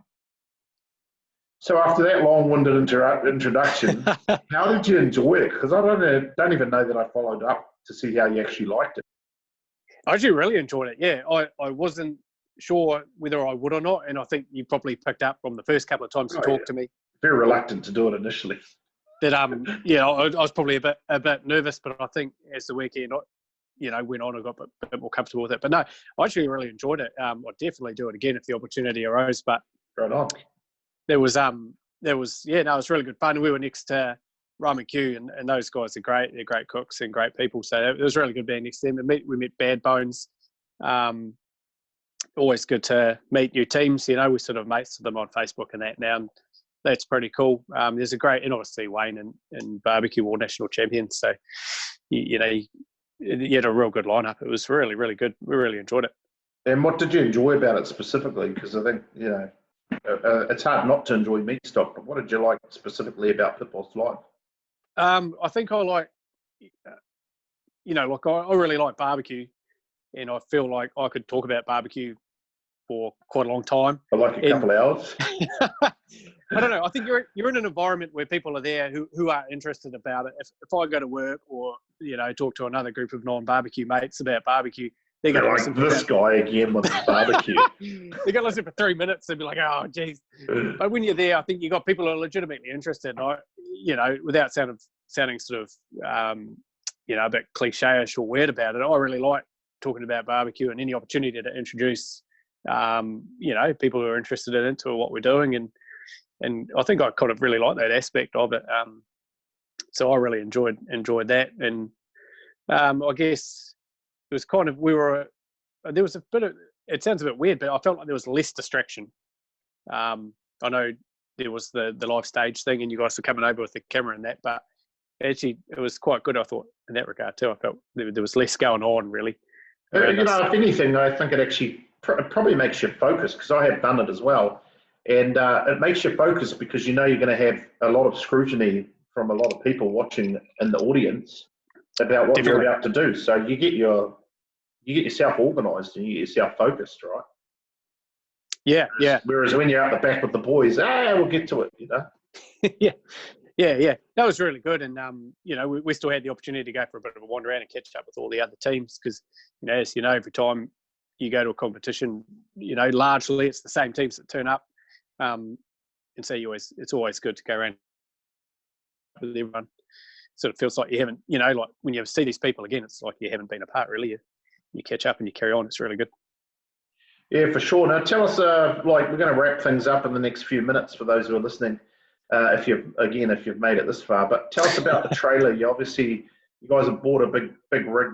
I think Robin Q and Heinrich. What's Heinrich's team? I can't remember off the top of my head. Beef Bear Barbecue. Yeah, Beef Bear Barbecue. Heinrich and his team, and obviously Matt and Tracy have got a big trailer. I guess, there's a few trailers around, but not box trailers. So you guys made the big move to go into a box trailer last year sometime. Yeah. Almost a year ago, actually. I think we picked it up in April last year, so we've had it for pretty much bang on a year.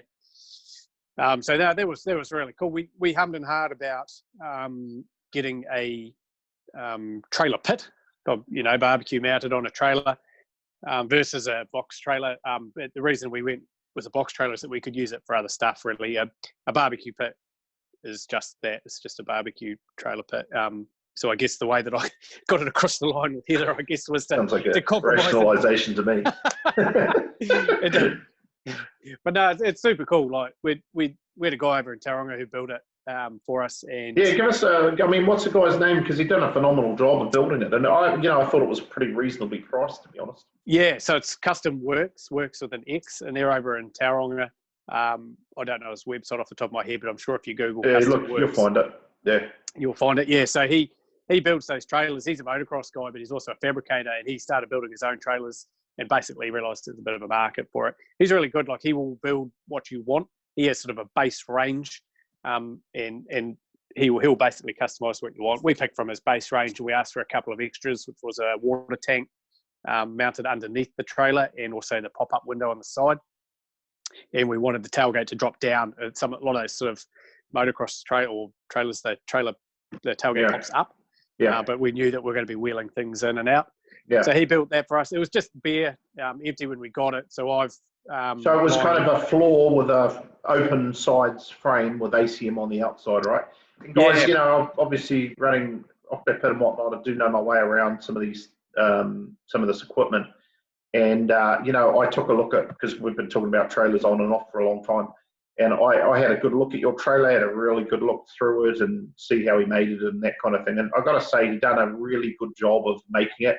It's what I'd call really adequate. There's nothing there that's over the top, like unnecessary, and there's nothing there that's been cut corners to do. So I think, and give us a bit of a price range as to what you can expect to, because it's a double axle, your one, which I think is a better move, particularly in those larger trailers, than going with a single. One of the other teams won't say, but it's you got a lot of weight in it, and I think just towing it tows better with tandem than single, but it comes at a cost. So what kind of price range are we talking about when we're talking about getting into one of these tandem axle box trailers? Yeah, look, to buy the trailer just on its own was sort of in the ballpark of about 15 grand, and then I've spent close to another 5 grand on it. I know you know exactly how much you've spent, because you've probably got some spreadsheet somewhere. Yeah, I do have a spreadsheet, but so right now as it stands, you've got about 20k in it. Pretty much, yeah. So, and we've lined it all. We've put lighting and power and all those sorts of things. Now is the water connected? No, that's the only thing left to do, is we need to get a californ. We've got the water tank. We just need to get a little wash station put in there in the californ. I estimate it's going to be another few grand, but I think when all is said and done, it'll probably owe me in the ballpark of 22, 23 grand maybe. Yeah. So I think once now, have you got it wrapped yet? Are you still in the process of getting like the vinyl, the stickering done on the outside? Is it? No. Well, we've got our logo done on it, and so I've asked our sponsors if they would like to buy some advertising space on it. Which got to get money from somewhere. Yeah. So we had one of them, Behemoth Brewing, were very keen to do it. They were going to do something this month, but obviously given the COVID that's obviously going to impact their business. So I'm not really chasing that at the moment, just given everything that's going on. But yeah, we hope to do that. Certainly get some branding on there. Now, what size is that? Hey, I mean, I'm not sure Texas Pete's going to have any money after this COVID thing, but we can take a look at it. But what size is the internal of the trailer approximately? So we're 2 meters high, 2 meters wide, and 3.6 long. So that's a big girl. It's a big girl in the old trailer. I'm no midget, and I can stand in it just under the light, and there's maybe half an inch between the top of my head. If I had hair, I'd be touching the light. Yeah, right. So how tall are you? I'm 184. Yeah, so what's that? Centimetres. Philistine is about 6'1", 6'1", yeah, about 6'1", yeah. Yeah, right. So, and I mean, is it big enough? That's always the issue. Is it big enough? I'll tell you what, when I first bought it and I got it home and I looked at it, I thought, that's bigger than I thought it would be. But I'll tell you what, I wouldn't go any smaller. I really wouldn't. Okay. Yeah, I know, like Rum and Q's ones, they're slightly different shape to mine. They're higher, but not as wide, I don't think. So they've probably, and Matt will be able to tell me if I'm right or wrong here, but they've probably got a similar sort of area, just slightly different shape. And I'm not sure what his thoughts are, but I wouldn't go any smaller. I really like the Rum and Q's got the sort of the wedge front of it, which so you waste a bit of space. But I mean, in some regards, that could come out of the A-frame front of it. But what it does do is make it more aerodynamic, because towing a big trailer like that, which I've done in the US quite a bit, like towed a big trailer, a big 4-ton trailer for from Texas all the way to Kansas, which took us, 2 days there and 2 back, and it's like towing an anchor, right? It's a lot of weight and a lot of non-aerodynamic shape. Yeah, we towed it down to Wellington, and with, it'd be 3 or 4 full tanks of gas. There was a bit that went into it. But I know, the other thing that's quite cool about Rum and Q's one is they can open that door at the front, obviously not when they're travelling, but when they're parked up, so they get some good airflow that goes through it. We've got some little roof vents, which is really good, but they've got that big airflow. So there's pros and cons to what sort of shape or design you want. Yeah, look, I towed the Smoke Face Grillers in Melbourne. They've got a massive trailer, I don't know how long it is. It's probably 5, maybe even 6 meters long. It's a big thing. Probably one of the biggest trailers on the barbecue scene. And man, the thing was, I was trying it at a Land Cruiser, and it was just, I mean, there's a couple of points there where you just feel like you're the tail on the dog, you know what I mean? The trailer's in charge, not the car. I feel like yours is a little bit more manageable size. It tows well. I think theirs is, I mean, certainly there. I mean, I'd hate to tow theirs with the Byron Mixon in the back, because that thing weighs, you know, quite a lot. But you know, I feel like theirs is probably on the big end, like great at a comp, but unpractical 99.9% of the time. I feel like yours would be a more manageable size. It's pretty good. And the other thing too is if anyone is looking at getting a trailer, go for the electric brakes as well, because you know, that's again going to make a huge difference to your towing as well. It's definitely. We paid a little bit extra for electric brakes, and I mean 100%. The price of electric brakes, and like my last vehicle had the electric brake controller built into it, so it has the brake extra line coming down into the plug, and you know that thing cost, I don't know, $1,500 to fit the electric brake controller. I didn't do it; the guy before me did. He was towing caravans, but the cost, I looked at the cost of electric brakes now. To build a trailer with electric brakes, I think costs $300 more in terms of the components. And the other thing is it's not the much. Controller is now something you just connect wirelessly or something. You don't have to have it built into your vehicle now, right? No, we have a little proportional controller that sits on the A-frame of the trailer, so I could dial that round. So if I'm towing a really heavy load, I can dial it round so it'll brake, you know, proportionally harder. Yeah. And then I can dial it back. Usually I sort of sit it in the middle, but if I had the Octo, I was doing something real heavy, I could dial it up a bit. It's safer and, you know, just easier to maintain, I think. Probably you don't have to worry about fluids. Obviously still brake pads and everything, and obviously electronics fail, but they are pretty well thought out these days. Yeah. 100%. And so you're going to add water, the Califont to the trailer, and then like any other plans? At the moment, it's just getting that hot water in the wash station in. That'll sort of be it for now, and then we might find later on we'll have a bit of a tooty around. But yeah, that's pretty much it for now. And has it been used for anything besides barbecuing? Just for people who want to? No, I mean I sold it. I certainly sold it that way. Could be a camping trailer. That was my sales pitch, but no, it's a competition trailer. Now you've used it at how many comps now? I don't know, 5 or 6. 3, 4? Yeah, you had a long room, you had at Mania, you had at Meat Stock. We did it Brendan's, but we didn't unload from it. Yeah, so 5 times. Yeah, so maybe so now, any regrets? Like, did you think, oh, that didn't work out, we should have just stuck to the old regime?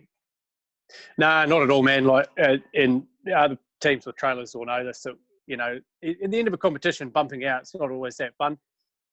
Especially if you sort of you got prize giving and then you got to go back and pack all your stuff up, and mate, just being able to put it all in the back of the trailer and get out of there is just, you know, and just being able to operate in it, you know, at a competition. Like, hey, I've lost money on it, you know, like it has cost me money. There's no bones about it. It's an investment though. But you know, no regrets. It's really, really good. Yeah.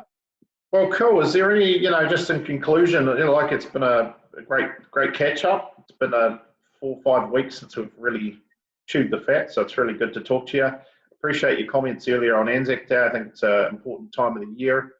Is there anything else that you want to, like maybe, I don't know, do you want to give your sponsors a shout out? Who are you cooking with right now? Kingsford, obviously.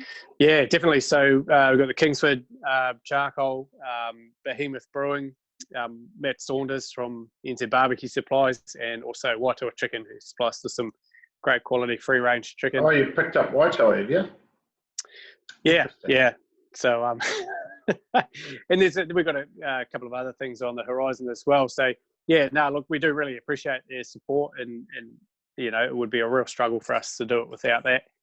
But not just that, but also everyone else in the competition saying, man, like, you know as well as I do, there's heaps and heaps of really super good people that I always look forward to catching up with. So hopefully we get to catch up with everyone again soon. Well, so where can we follow the Mile Marker 66 journey? Is it just Facebook, or have you got a website, or is it Twitter? Like, where do you? No, we're not tweeters, but we've got a Facebook page, so you can find us on Mile Marker 66 Barbecue.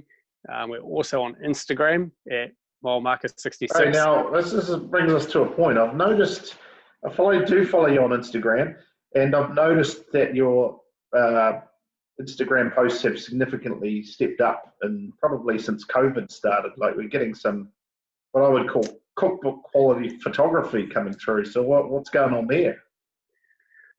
Yeah, man, like this lockdown's been really great. Well, no, it hasn't been great. In terms of barbecue alone, it's been really great. We've really, we've sort of put aside the competition stuff for a little bit and really enjoyed just some home cooking, which has been neat. I think there was probably a period of time there where I was really, I wouldn't say I lost a passion for it, but I maybe wasn't 100% enjoying competition barbecue.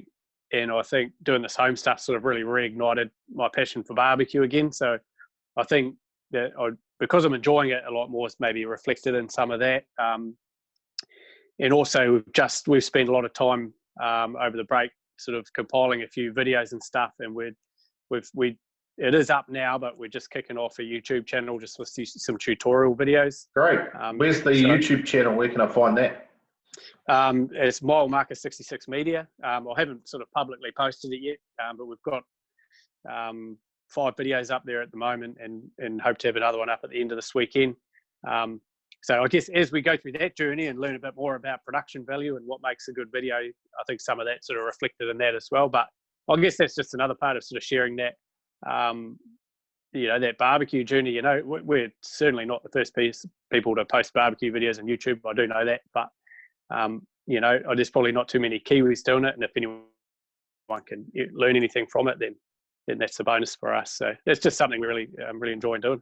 Yeah, cool. I mean, I know, like, for me, I'm not doing this for freaking fame or fortune or money or anything. I have a lot of these conversations with people, and I've always felt that it could be interesting to someone else. And there's a lot of good breakthroughs and information that we discuss in our phone calls.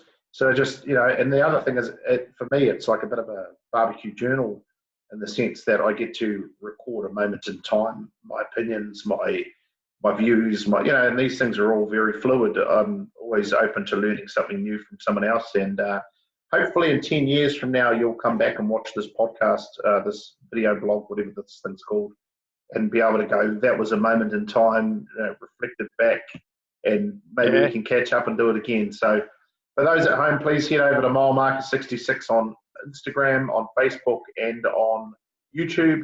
Give them a like, give them a follow. And if you don't mind doing the same right here, then you'll get the updates. And I'm told on YouTube, you got to ring the bell. So there's a subscribe button and also a little bell button that gives you the latest video notification. So ring the bell if you don't mind. And I'm just gonna post these in here. I don't even know that I'll bother posting them on social media. But this will be up later today, so share it on your own page there, Matt, if you want to get your followers to watch. Been really good catching up with you. And I look forward to seeing you at a comp. I believe we've got a bit of a catch-up planned as soon as we're allowed to gather. Yeah, burgers definitely. Going down or something? Yeah, I think so. Yeah, some burgers, some steaks maybe. Yeah, for sure. And I'll look forward to that moment. And otherwise, till then, guys, peace out. Happy barbecuing. Smoke on.